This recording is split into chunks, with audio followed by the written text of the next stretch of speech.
In this video, I'm going to show you how to fix the issue where you can't click on anything on your Windows desktop. So if you're unable to click on anything, the first thing you need to do is use your keyboard, and we're going to press Control, Shift and the Escape key all at the same time. Now once you press these keys, it should go and bring up the Task Manager window. You can also press Control, Alt, Delete, and that should also bring up this window here. Now what you need to do is go and press the Tab key on your keyboard once, and that should bring you over to this list of processes. You can then use the downwards arrow key to come over to Windows Explorer. Now once you have Windows Explorer selected, you need to go and press this key on your keyboard, and this will go in right click the Windows Explorer. Now if this key doesn't work, you may need to go and press FN and also this key at the same time, and that should let you right click on Windows Explorer. You can then use the downwards arrow key to click on Restart and then go and press Enter. Now you can check to see if that solves the issue. If it's still not working, we're going to press Control, Shift and the Escape key once again, and you need to bring back up the Task Manager window. Now from here, go and use the Tab key and come over to Run New Task. You can then press Enter, type in cmd.exe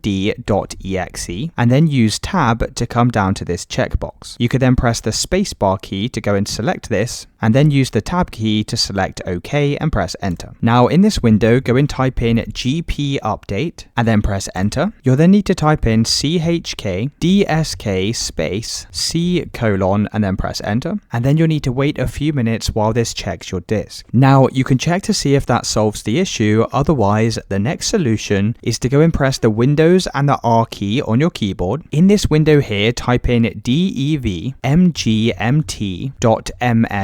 and press Enter. You can then press the Tab key and use the downwards arrow key to come over to mice and other pointing devices. You can then press the right arrow key to go and expand this. You can then click on the downwards arrow key. You then need to go and press that key on your keyboard to right click once again. You can then scroll down and select Uninstall Device and press Enter, and then press Enter to go and uninstall this. Now all you'll need to do is go and restart your computer, and that should have solved the not clicking issue. Let me know in the comments if you found this video helpful.